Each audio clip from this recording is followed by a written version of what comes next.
We are Black first. We believe in taking care of our community, solving our own problems, putting our children ahead of the curve. We believe within the next 50 years, our children, B1 children, will lead the world in economic intelligence, wealth building, and all things related. If you agree with this philosophy, if you understand that we must be one in order to be successful, put a hashtag B and the number one in the chat. I see Terry Cobb already put his hashtag B1, and I know the rest of you are coming in. And so we're going to go ahead and get started. Now, many of you have heard about the men that I consider to be kind of my Mount Rushmore of greatness. And I'll mention their names, and I'll tell you why I'm super excited about this conversation today. The names on the list are the one and only Dr. Claude Anderson, the great Kenny Gamble out of Philadelphia, the Honorable Minister Louis Farrakhan, and this man right here, Dr. George C. Fraser. Dr. Fraser is the author of the book Success Runs in Our Race. He's the founder of the Power Networking Conference. And so I would like to give a great B1 welcome to my good brother, Dr. Fraser. How are you doing today, sir? I am doing wonderful. I read a tweet. No, was it a tweet?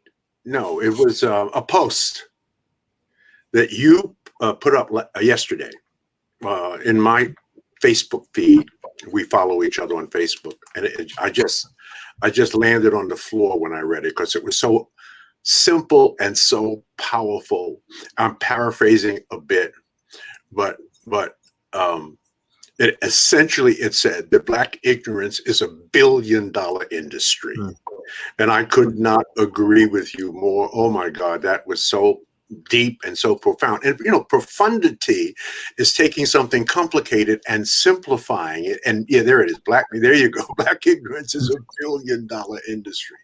So I love that. And as you know, at the Power Networking Conference coming up August the 11th through the 14th, that's what the only three things we talk about. That's money, business, and wellness, psychological wellness, and physical wellness, because they're connected. Those are the only three subjects we have covered for 20 years. This is our 20th anniversary.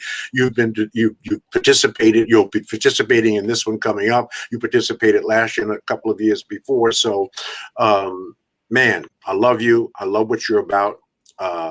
I love what your audience is about, because to follow you, you got to be strong, and you got to share a common vision with this incredible mind called Dr. Boyce Watkins. So, man, thank you so much for having me on, having me back. I really, really appreciate this. Well, I know we're going to open the show with our spectacular video that opens our virtual conference. This is what you'll see every day as the opener. We start at noon. We ended about 6:30, Wednesday, Thursday, Friday, Saturday, August the 11th through the 14th. So this is our opener. This is the first time we have developed a spectacular opening. Now, it's about 4.5 minutes long, but it's going to go like lightning, I promise you. I'm really excited about it. Our director of branding and design, Delano Johnson, just did one hell of a job. You're going to love this. You're going to love it. And I know you haven't seen it yet, right? You haven't seen it. You haven't seen it. I've watched the first 30 seconds, but the rest will be a surprise for me. Okay, good. Okay. All right. So we'll just leave it at that. And we'll start with that. I think it'll be a great conversation starter. Okay, great. Well, everybody, as you come in, hit the thumbs up button if you haven't done it, and take 1 second, share this video with anybody that needs to hear from Dr. Fraser. If you know how great this man is, you know that all of our people need to hear from him. Like if we had as many people, Dr. Fraser, if there's many people listening to you as there are that listen to some of these rappers, our community would be number one in the world. Like we literally would be dominating the earth. And so I say George Fraser for president. I just want to say that. And also give us a yes in the chat if you're ready to watch this awesome video. I'm about to share my screen right now. Dr. Boyce, by the way, this is the national debut of this video, right? The national debut of this video. So, all right. So you all are the first. You saw it here first. This is awesome. Well, I'm honored that you're doing the national debut here, and I will share my screen and share my audio. So give me 1 second here. Let me make sure I do this right. Here we go. So let me just go ahead and hit the play button. Here we go.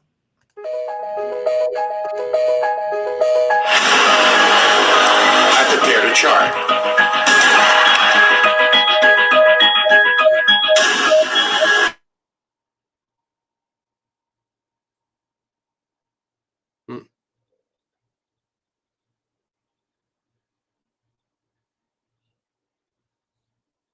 I don't know what happened to the sound.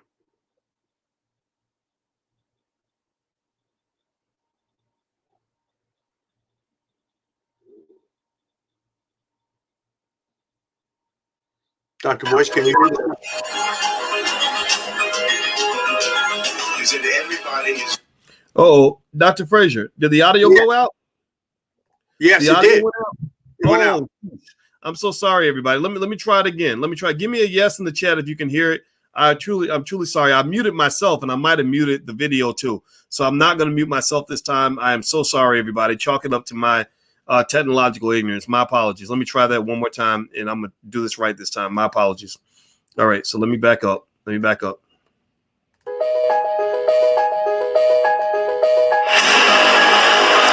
prepared a chart.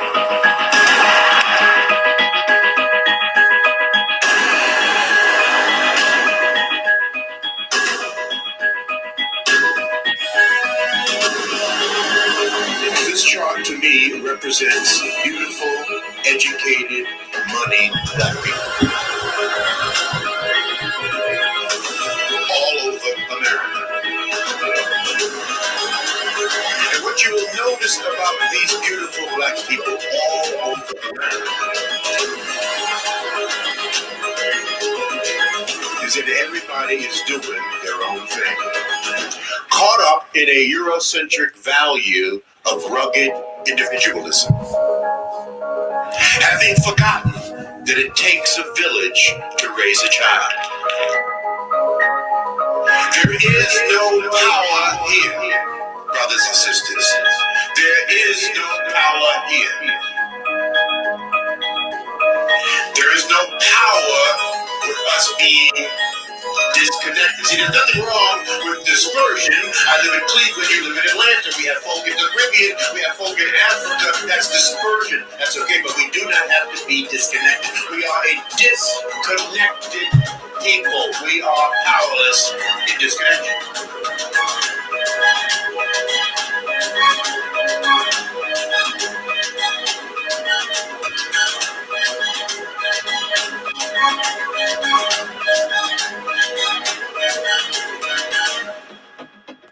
This is where all the power is. You see? This is where all the power is. Whether you are at the center of your own network or part of someone else's network, this is where the power is. And that is George Fraser. I don't take lightly what he has done to illuminate our consciousness. Power is most effective concentrated. I don't care what it is that you want to do, what profession you want to do, you engage in, what business you want to get into. I can introduce you to brothers and sisters all over America. They are doing it to death. You just don't know who they are. You are disconnected from them. You are disconnected from them. There is no power in disconnection.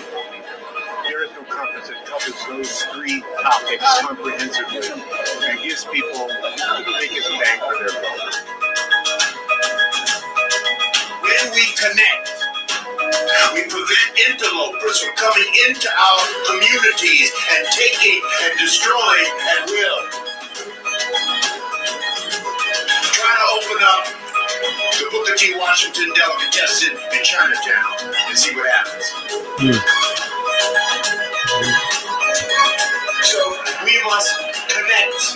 We must connect the dots. That must be the movement for our people. Beautiful African proverb that says, when spiders unite, they can tie up a lion. When spiders unite, they can tie up a lion. When spiders unite, they can tie up a lion. That must be the movement for our people in the 21st century.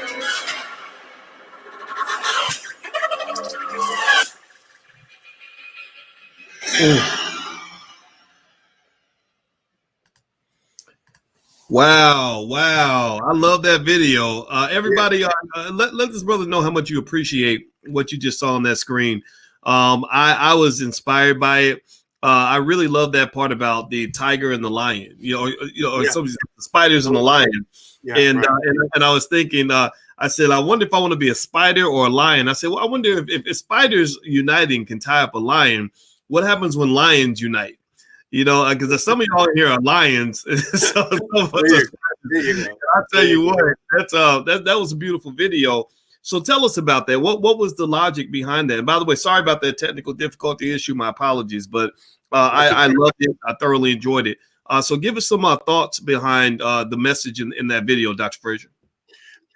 It is a lifelong message that I've been writing about and speaking about, as you well know. In my first book, Success Runs in Our Race, I wrote 30 damn years ago. I proposed that we have to be better at building relationships and connecting and effectively utilizing the human and intellectual capital of Black people globally. And once we understood that, once we understood how to do that, that we would be unstoppable. And you notice the video focused on the web. It did not focus on the spider. There was no picture of a spider. There was a continual picture of the web that the spider weaves that catches its prey. That's really what we're talking about here. Relationships are important. It's important in business. Business is about relationships. Without relationships, you have no business. Without relationships, you have no business being in business. In fact, the business we're all really in is in the business of building relationships. That's what it's all about. You don't build a business, you build people, and people build your business, right? So it's about developing relationships. It's about loving ourselves first, understanding who we are. When you see, if I get up in the morning and I look in the mirror and I do not love what I see as a Black man, there's no way that I can love you, because you become a reflection of me. So it begins with self-love. It begins understanding who we are. It begins understanding not only what your modern history is, but what your ancient history is, that we are the children of the slaves that would not die, that we have the genetic encoding of the great kings and queens of Africa, that we were building pyramids and solving complex engineering problems when other cultures were living in caves, eating each other.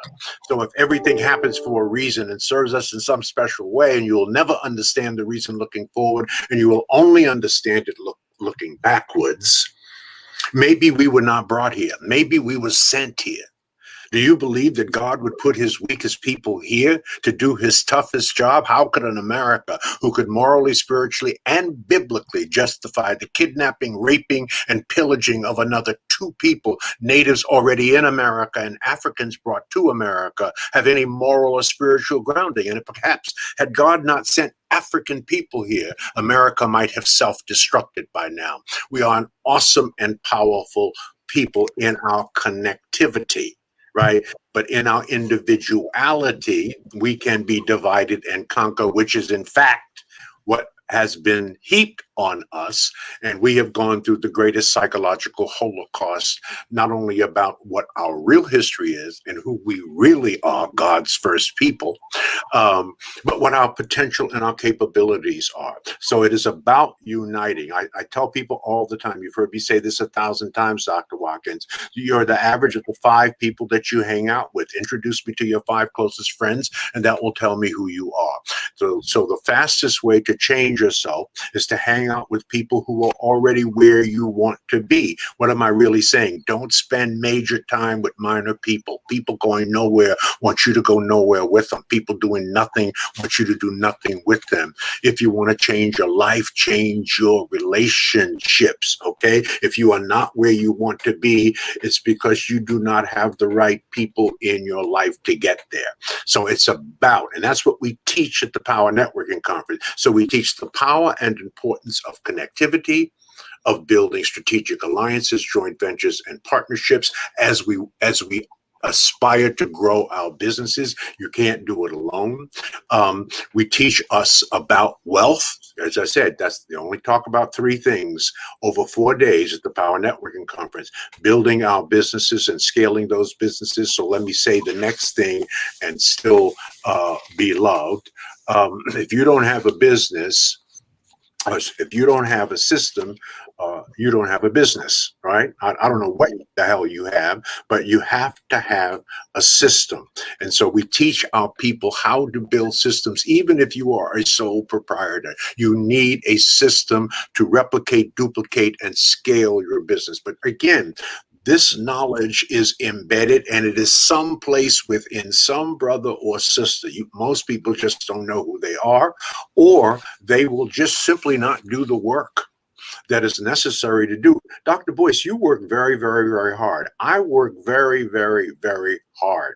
The work that we are doing, or anybody who is on purpose, is hard. And unless you're passionate about it, and unless you love it, a reasonable person is simply going to give up. They're going to quit. So it's about, so you're passionate. I watch you probably 5 times a week. I spend at least 5 to 7 hours watching you. I mean, I'm watching you. I'm listening to you. I'm taking notes, right? I'm learning from you.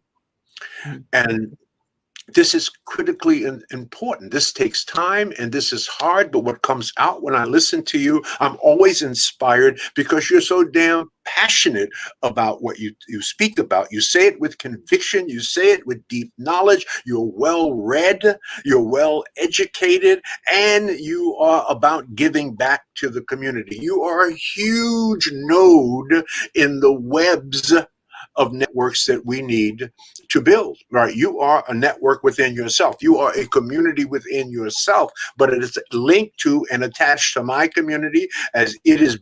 Both of us are attached to Dr. Claude Anderson's community, and there are other communities, but it's not enough. So that's, and I know I went a little bit off on it, but what I'm really talking about is changing. Is changing, having a different mindset, because the only way that we can live is if we grow. And the only way that we can grow is if we change. And the only way that we can change is if we learn. And the only way that we can learn is if, in fact, we are exposed and if, in fact, we are effectively networking. And the only way that we can become exposed and effectively network is if we throw ourselves out into the open, be open to the vision, take in the knowledge, let it inspire you. I don't believe in motivation. I'll be honest with you. Nobody has to motivate my ass to get up in the morning. Nobody has to motivate you to get up in the morning. I perhaps can inspire you with thoughts and ideas that I may have, as you inspire me all the time with thoughts and ideas and perspective and context, right? And I use those things. I write down your nuggets and I use them wherever it is appropriate. I'm learning from you. You're a huge part of my knowledge network. You are absolutely. You're a great inspiration, not only to me, but many, many others. And so that's what, in essence, that 4.5-minute video is saying. Connect us, learn from each other, leverage more effectively our collective resources and intellectual capital. We are an awesome and powerful people. They know it, and that's why they have worked on our head to divide and conquer us, right? To reduce us to no history, no impact. No, that is not true. It's a total lie. And we can disprove all of that. We are, in fact, slowly but surely disproving that. And we will continue as long as we have leadership like you. People ask me all the time, Dr. Fraser, what happened to Black folks? We're moving backwards. I said, if the fish stinks, look to the head. It's leadership. It's leadership. It's leadership. You are a leader. It's leadership. At the end of the day, it is leadership. Yes. Wow. Everybody, in case you just came in, I'm speaking with the one and only George C. Fraser, author of the book Success Runs in Our Race, founder of the Power Networking Conference. The conference, and tell me if I get anything wrong, Dr. Fraser, the conference is August 11th through 14th. Through the 14th. The website's, sorry? It's the 11th through the 14th. It's virtual. Okay. Remember, it's virtual. So there's nobody watching us right now that cannot tune in. It's available globally. Last year, this is our second virtual conference. We had to cancel the conference last year because of COVID. We did a virtual. We had over 10,000 people around the world join us in this virtual and global conference. This is part 2. So be on, and I'm going to make a special offer to folks at the end so that they will get a special deal. I call it my Dr. Boyce Watkins special, right? Because we're going to go back live next year. We're going to go back. It'll be the first live power networking conference in 3 years. This is our 20th anniversary. Next year will be our 21st anniversary. And that will be off the chain. People will be chomping at the bit to come back together. So while the virtual is off the chart, there is no replacement for a live conference. You know that. You've done live, right? Right. This is wonderful. This beats a sharp stick in the eye. There's nothing we can do but to do this to stay safe. But at the end of the day, we are oral, visual, tactile, kinesthetic, and auditory people, right? They want to feel it. Black folks want to feel it. They want to feel you. They want to shake your hand. They want to hug Boyce Watkins. And that's what we're going to go back to next year. But in the meantime, we got you this year at the virtual. We had you last year at the virtual. This is the best we can do. And you're going to love it. Well, I love it. I love it. And everybody, I can tell you all that conference is just extraordinary. It's an honor to be a part of it. You know, I remember the first time I went in 2006, and what really impressed me, Dr. Fraser, when I was first sort of being introduced to your ideas. And it's funny because I was actually introduced to your ideas around the same time I was introduced to Dr. Claude Anderson's ideas around 05, 06, and when I was teaching at Syracuse. And what I really like, and I think this is the secret sauce that so many people are missing, is understanding where that relationship piece fits in to the wealth building process. And it made me think about the last 300 or 400 years and why they worked so hard to make sure we had incredibly unhealthy relationships with each other. It's why they made sure that our families did not stick together. And unfortunately, that propaganda still works in some spaces. And there are people that say, well, gosh, why can't I get ahead? I can't figure it out. I think it's because people still don't understand that the wealth game is a team sport. You know, you can't play a team sport by yourself. You can't win the NBA finals with one player. Even LeBron can't win the NBA finals by himself.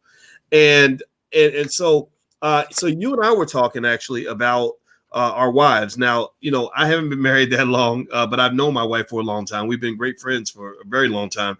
And you're 47 years in, and you were speaking to me about how important your wife has been in in the creation of the empire that you've built. Can you kind of speak to that a little bit? Yeah. Married to the same sister for 47 incredible years. You would not be seeing the man that you see on this screen today if it was not for Nora Jean Fraser. I said to you earlier that the two most important decisions that you will make in your life as it relates to your relationships will be your life partner, your wife, or your husband, and your business partner. For me, it was Greg Williams. He was with me for 32 years before he died of cancer. The interesting thing, with the right life partner, you also have an incredible business partner, because marriage is a serious ass business. When the lovey-dovey stuff wanes, you get down to business. And just like you have a partner in a real business, you have a partner in the business of life. And each of you have roles. You must share a common vision. And you know that most divorces happen because of money. Either the way the money is managed, the disagreement in the way it is managed, or the lack of money because for one reason there is no plan for two to work on that. Now, the man is fundamentally responsible, I think, for money, but there we're in a time where the woman can, and oftentimes, most of the time is, and sometimes must contribute. So you have to have a wife that is open to that. And people ask you, what attracted you to Nora Jean 49 years ago? Because we dated for 2 years. When I met her, what attracted me the most, she was out of college, working two jobs, right?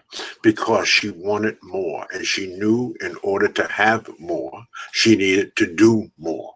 So she found a second part-time job. Now I said, now there's a sister that has the kind of work ethic that is necessary to have the things that we want for our family and for our children. I think I could work with that because I was working two jobs too. So that was one of the things, one of the big things, aside from the fact that she was fine and sweet and just, everything that I wanted in a wife. Now I waited fairly late to get married because listen, the average man doesn't mature until 40 years old. I think one of the biggest decisions, bad decisions that we make is that we make that choice, that the most important choice in our life, too early. I mean, we don't even know ourselves yet. Men haven't sown their wild oats. Sisters are still, really trying to gather their maturity and be the incredible woman that God wants them to be. So I think the later that you marry, the better that decision will be. That's why so many second marriages work out so well, because you know yourself a lot better than you did when you're making an important decision like that when you're 25, 26, or you're under 30 years old. Take your time. Let me ask you, Dr. Fraser, how old were you when you got married? Now remember, I was born in 1945. So my parents got married in their teens. That was of that generation, both from the South, right? They were married in their teens. I was very close to 30 years old when I married. So I was an old man back then. That's right. Because in the baby boomer generation, you fundamentally got married when you technically graduated from college, 4 or 5 years out of high school. Okay. The pressure was on. Right. So I was not ready. I knew that I was not ready. Right. I knew that I could not make a good decision. And if I made that decision, I would not honor that decision, because the vow says till death do us part. That's what the vows say. So are you serious? Is that what you really want to do? Are you ready, willing, and able to stay with your partner until death do you part? Or are you just sampling, or you just trying stuff? Well, that's very expensive. And as we had this conversation earlier, right? Mess a marriage up 2 or 3 times and see what that looks like. Because when you get married, you combine your assets. Let's say you stay together for 4 or 5 or 6 years. Something happens, you divorce, you divide the assets. You get half, she gets half. Then you marry again. And things are going fine. 3 or 4, 5, 6 years into it, something happens and you divorce again. The half that you had now has to be divided in half again. Do that 3 or 4 times and see what your life looks like, right? So you got to really it's an economic decision. It's mostly a sort of a spiritual and an emotional decision, but it's a very serious economic decision as well. And you're going to take all those things into account. You need to marry a smart person, whether male or female, but certainly in the economic realm. So you got to do you got to ask the tough questions. You got to pay attention, and a huge part of your decision will be based on the economic viability long term, in terms of sustaining the relationships and building a family. Right? Building a family and providing your children with the tools that they need. Everybody who's watching, I'm speaking with George C. Fraser, author of the book Success Runs in Our Race. He's also the founder of the Power Networking Conference, which I highly recommend. It's excellent. I will be there. I'm going to be there every year because I think it's literally, if you're talking about secrets to connecting with other folks that think like you, that can help you get ahead, this is the best place to be. There's no place better than this one. So the URL's on the screen, powernetworkingconference.com. Do me a favor, please hit the thumbs up button, hit the share button, hit the subscribe button. Take one moment. If you know somebody who can benefit from hearing from someone like Dr. Fraser, please share. You guys are our distribution network. We're not NBC, ABC, or CBS. You are the distribution network, and you all know the power of these ideas. You know that this man is a winner. He can teach you how to be a winner, and he teaches us all the things that we need to know as Black folks. You know, I tell you what, if I could get every Black man to think like Dr. Fraser, again, we would never lose. We would never lose. So I want you all to kind of process that for a minute and give me a yes if you agree with what I'm saying. Please understand, like, take a moment. Let me know that I'm connecting with you on this statement, because I really want us to stop and to be very conscious of how we got here and why some of us ain't getting nowhere.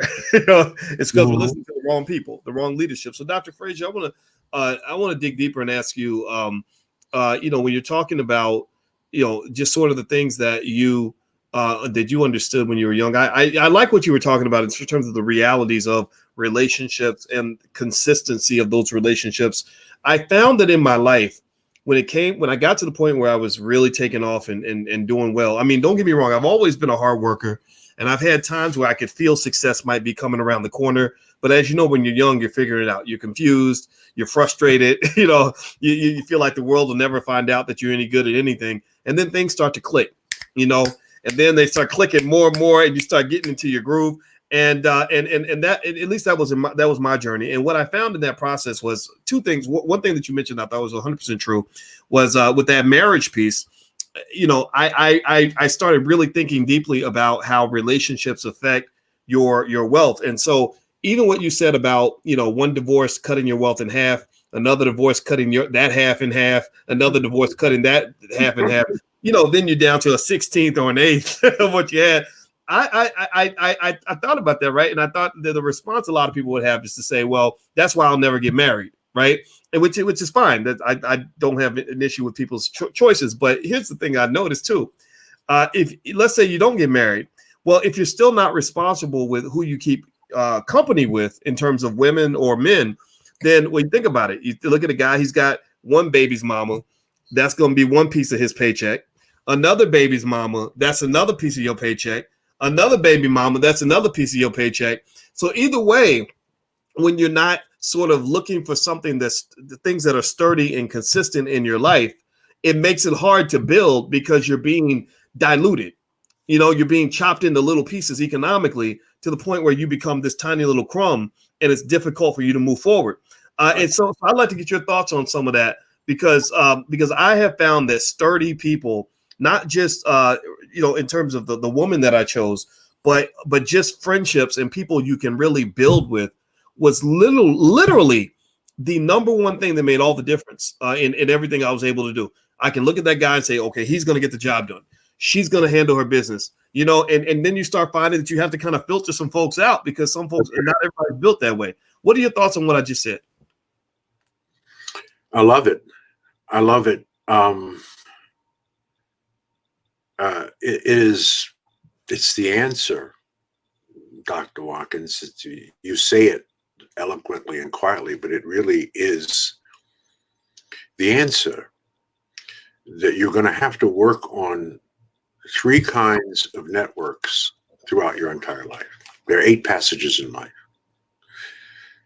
Each passage is about 10 years.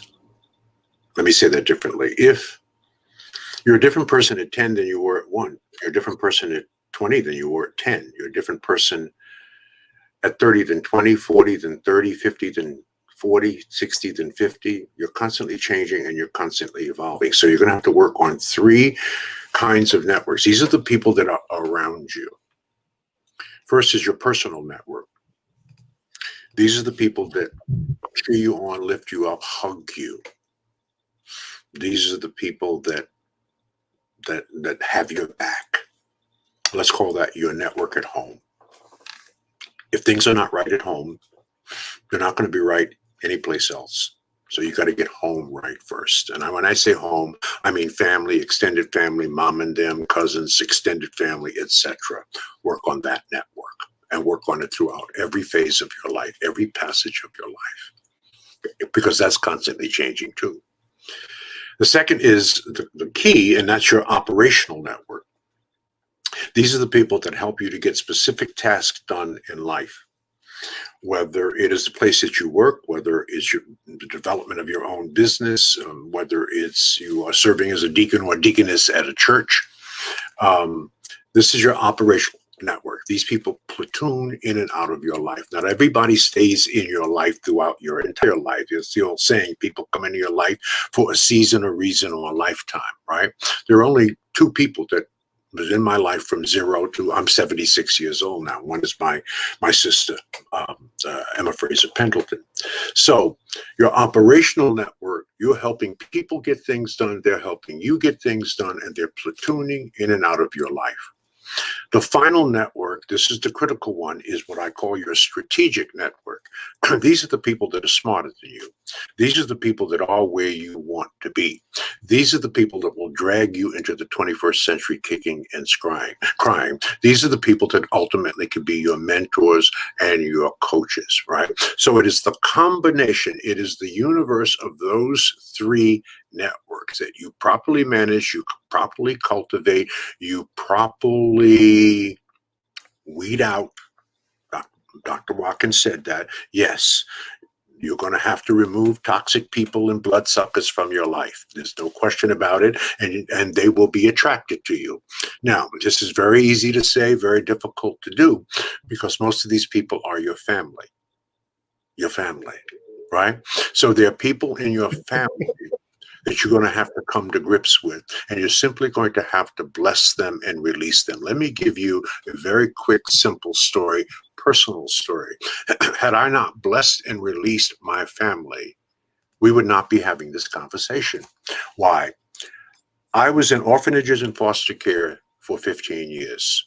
When I aged out of foster care, I'm the youngest of 11, 8 boys and 3 girls. When I aged out of foster care, my father, who remained in touch with us, my mother was in a mental institution. That's why we ended up in orphanages and foster care in the first place. But my father kept in touch with us, maintained a beautiful brownstone in Bed-Stuy, Brooklyn, New York. I aged out and I went back to that brownstone. But I had 3 older brothers, right, who got there before me. By the time I got there, they were heroin addicts and heroin dealers. One ended up spending 15 years on Rikers Island, and one ended up being killed in a drug deal that went bad, okay? So I'm in this environment with heroin and dealers and heroin addicts, and these are my blood brothers. So I said to myself, but it was really God talking to me, I got to get the hell out of here. So I got my stuff together. I waited a couple of years, packed up what little stuff I had, got on a Greyhound bus and came to Cleveland, Ohio to get away from my family. And I didn't tell them where I went to because I didn't want to be connected to them in any way. I didn't want to be influenced by them in any way. I connected back with them 5 years later. I drove to New York. My brother Edward, who was a stone cold heroin addict by that time, I went to his apartment, dragged him out of his apartment. He was high, put him in my car and drove him to Cleveland, Ohio, and changed his life. So you have to remove toxic people and bloodsuckers from your life. Most of them are going to come within your family. That's why it's so difficult to do. If you don't do that, you're not going to get where you're going. You're not going to get where you're going. If you don't cultivate and develop those 3 kinds of networks, personal, operational, and strategic network, you don't ever want to be the smartest person in your network. If you're the smartest person in your network, you're in the wrong damn network. So it is a myriad of relationships and friends that God puts in your life as a test. It is one of the obstacles that you will have to overcome. My favorite quote is by Marcus Aurelius. Marcus, outside of the Bible. My favorite quote inside of the Bible is Proverbs 13:22. A good man leaves an inheritance to his children's children. But Marcus Aurelius said that the impediment to action advances the action, What stands in your way becomes the way. Let me say that differently. The obstacle is the way. Where there is no obstacle, there is no way. What is the, I mean, this is deep now. What is the first thing God does when he gives you an assignment, metaphorically, when he gives you an assignment that he feels that you are prepared for? What's the first thing he does once you get the assignment? He puts an obstacle in your way. Your job is to find a way over, around, through, and under the obstacle, to make the mistakes, to stumble, to fail, because you learn far more from failure than you do from success, right? And when you are able to do that, when you find a way over, around, through, and under the obstacle that God has put in your way, you then get an attaboy and an attagirl, and you get a new assignment at a slightly higher level. And what's the next thing God does? He puts an obstacle in your way. And your job is to find a way over, around, through, and under the. This is how we learn. This is how we grow. People are put into our lives so that we can navigate and negotiate either a partnership, a strategic alliance, a joint venture, or we bless them and release them. Right? It's something God puts negativity in your life so that you can learn how to deal with this. These are the obstacles of life. It's okay. Don't panic. Right? Just navigate, learn the lessons, and move on. Wow. This well, I'm pausing because I don't know about y'all, but I wanted to take that in because I think that this is what we need to hear. I hope that in the chat you will thank this man for what he's doing because this is what we need. We need re-education at every level. And that story about your brothers and the heroin and everything, that's sad because those stories are so common. You know, my father came back from Vietnam with a heroin issue, and he had friends in the same boat. And I was lucky because he made a choice to go in a certain direction, right? And that wasn't my biological father. My biological father, also had a drug issue, and he made a different choice, right? And so, when you talk about just some of these things, I mean, that's all too real in so many of our families. Absolutely. And it just breaks your heart, because these are the people, you're taught to lift up the people behind you, and sometimes you can't. All right. Now, imagine, Dr. Boyce, had I not been able to navigate that obstacle put in my way. 3 heroin addicts. One ultimately serving time in Rikers Island, the other killed in a drug deal that went bad. Had I not had the consciousness, the God consciousness, listening and saying, I have to bless and release this. I have to get out of here. If I do not, I will end up like them. That was my subconscious thought. And then I had to execute and act on it. I couldn't just think about it. I had to execute and act on it. Now, I don't know who we are talking to, but I promise you that there's somebody in your life right now, they're closer to you than you think, right? That unless you navigate and negotiate a way not to be around them, you are not going to make it. Had I not navigated that, Dr. Boyce, we would not be having this conversation. That one obstacle put in my way at that moment, I had to figure out a way over, around, through, or under it by any means necessary. Everybody that's watching, in case you didn't know who I'm speaking with George C. Fraser. He's the author of the book Success Runs in Our Race and the founder of the Power Networking Conference. If you'd like to learn more about the conference, I highly recommend it. You can go to powernetworkingconference.com. The URL is right there on the screen. Also, please hit the thumbs up button, share, subscribe button, and share this video with anybody in your family that needs to hear this, because he's talking about some real stuff here. Dr. Fraser, I'm looking in the chat and everybody's reacting because we all have a story. Give me a yes in the chat if you feel like you have a testimony when it comes to working around obstacles. And hey, Dr. Boyce, if they don't have a testimony, we need to yank their black card, because I don't know. The testimony doesn't have a story, right? That's our life. That is our story. But we have to navigate and negotiate there. We have to figure out how to extract ourselves from that and learn the lessons. Now, if we don't learn the lessons, what happens? This is biblical. You repeat it until you learn it. Mm. And you keep repeating it. And we've all said, we all know people in our lives, and they come to us with a sob story, and we say to ourselves, boy, that Negro never learns. You ain't learned yet. Right? Oh, no, that's gotta be. They just never learn. I don't care what you put in their way. They may mammy do a mammy-made way of getting around it, but they don't learn shit, right? And they just keep repeating it until they learn it. Oh, I know that all too well, and sometimes I've been that Negro myself. I'm telling you, you got a hard head with you. You don't learn your lessons. You're gonna be stuck in purgatory. So Dr. Fraser, you said something I want to touch on before I let you go. This has been a great conversation, as it always is. That's why I love the fact that you come by. It's an honor always to talk to you. You mentioned a quote in the Bible about a good man always leaving an inheritance. Proverbs 13:22. Proverbs 13:22. Okay, I'm gonna look that. A good man leaves an inheritance to his children's children. Let me say that a different way. To be black and beautiful, Dr. Watkin, means nothing in this world unless you're black and powerful. Okay? We cannot be black and proud and niggas too, right? White folks are planning for 3 generations and we're planning for Saturday night. Okay? Right? The goal for us ultimately is to win. That's what the whole video was about. Not to look like we're winning. Right? I would rather carry a plastic bag with $5,000 in it than to carry a $5,000 Louis Vuitton bag with $100 in it. Your ass ain't winning. Louis Vuitton is winning. Nike is winning. Gucci is winning.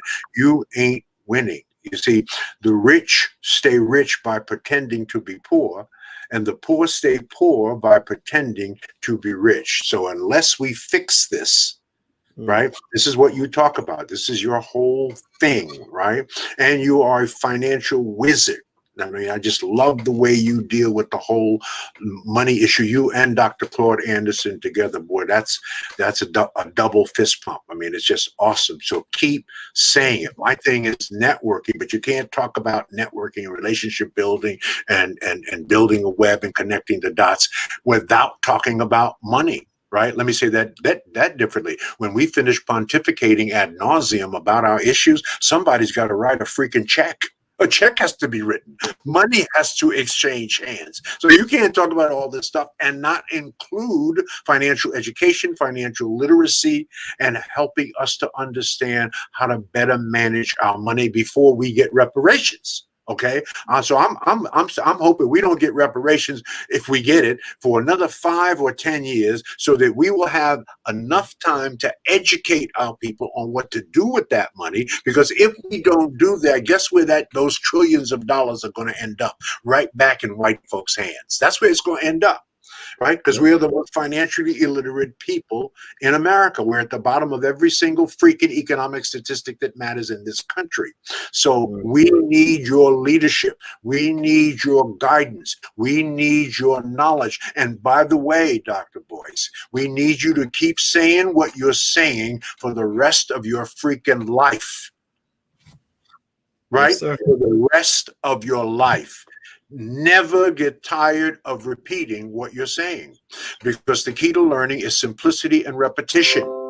You got to say it 50 different ways on 50 different days. If you go back to YouTube and look at my speeches from 20 years ago, read my books from 30 years ago, I've been saying the same damn things for 30, 40 years.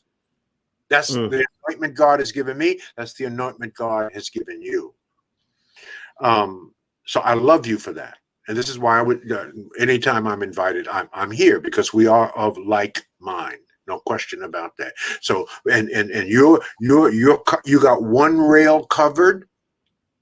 I have another rail covered, right?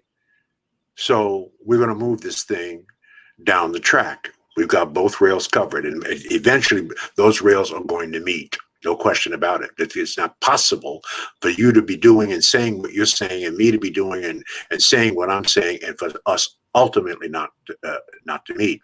Now, the other thing is, you're a leader. You get trains moving.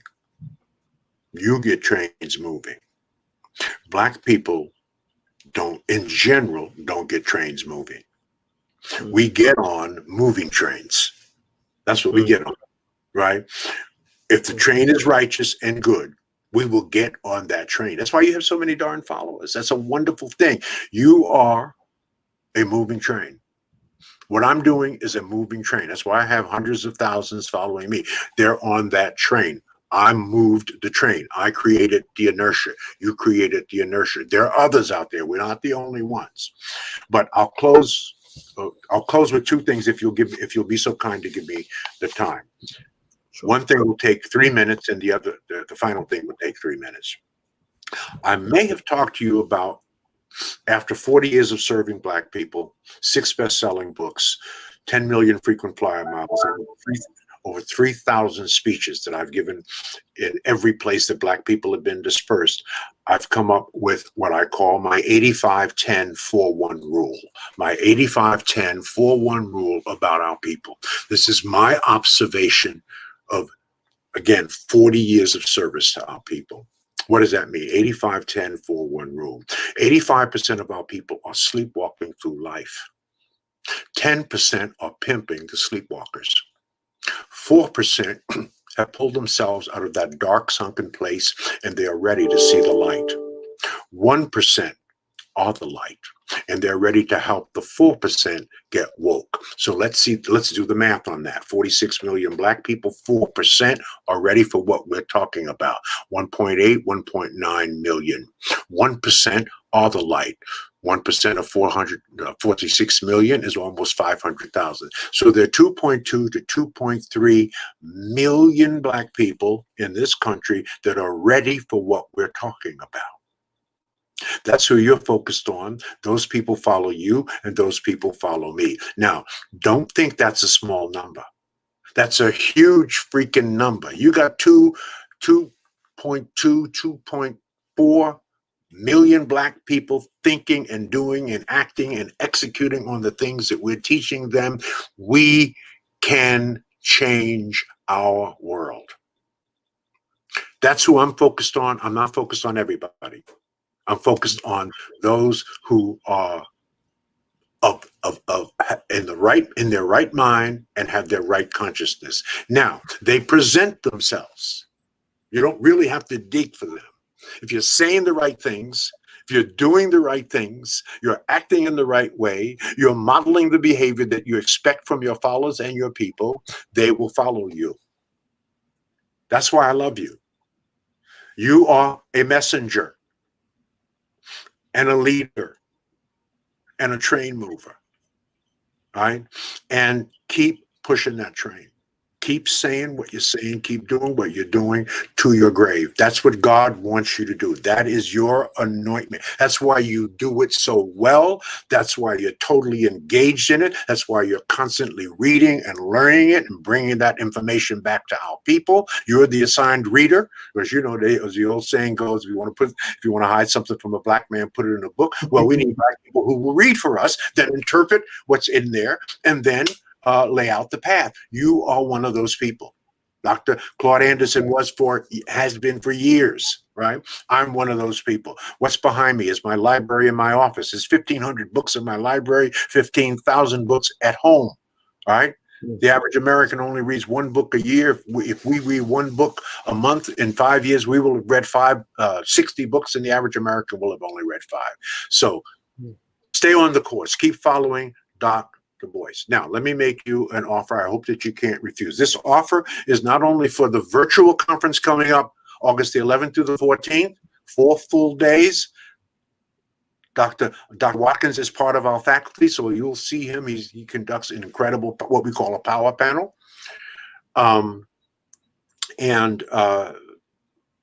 We have Ambassador Andrew Young. I mean, I don't even want to go through the list. There's 50 faculty members.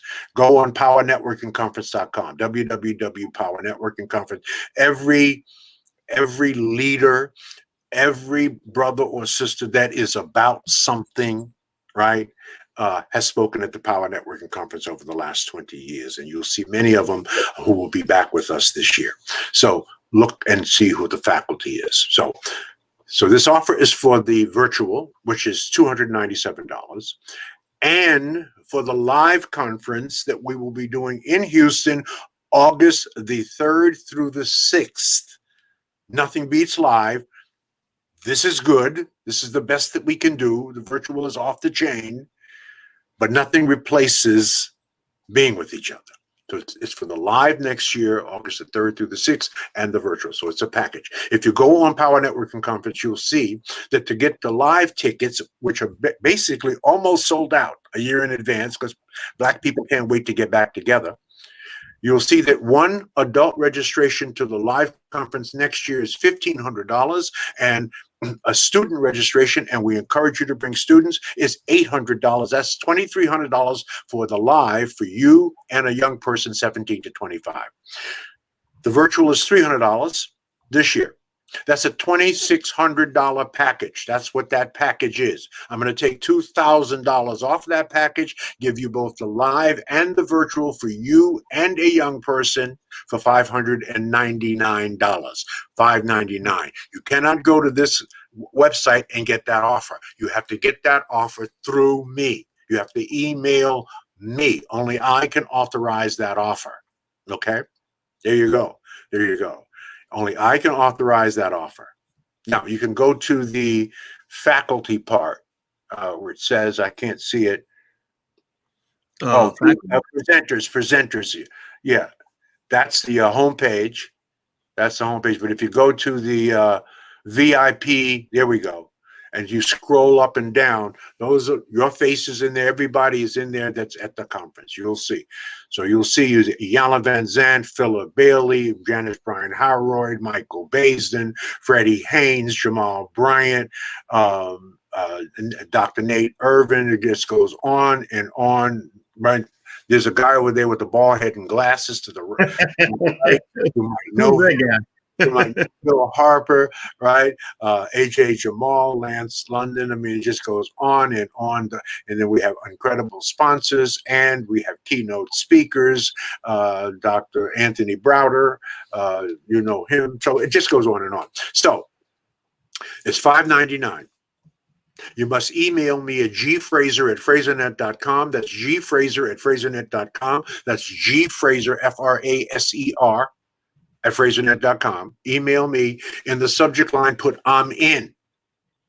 In the body of the email, put your full name and your cell number. Your full name and your cell number. Your full name and your cell number. I will personally call you, and we will handle our business over the phone by credit card. Okay? So that's the offer, $2,000 off the $2,600 package, which will get you and a student into the virtual and into the live next year in Houston, August the 3rd through the 6th. Wow. That's the story, and I'm sticking to it. Well, I love it. I love it. I love it. And I'll tell you, you know, like I was telling everybody, this is an extraordinary conference. And as you can see, Dr. Fraser is an extraordinary man. I also encourage you all to check out his books. You know, he's not just a great speaker, but a great writer. And he walks it and talks it, and he's very successful as a result of that. And I would love for those of you that are looking for different ideas. I know a lot of y'all hear from me. You hear from me every day. But also, I wouldn't have invited this brother on here if I didn't believe in him. I told y'all he's on my Mount Rushmore. I told you I believe in showing respect to those who cleared the way for people like myself.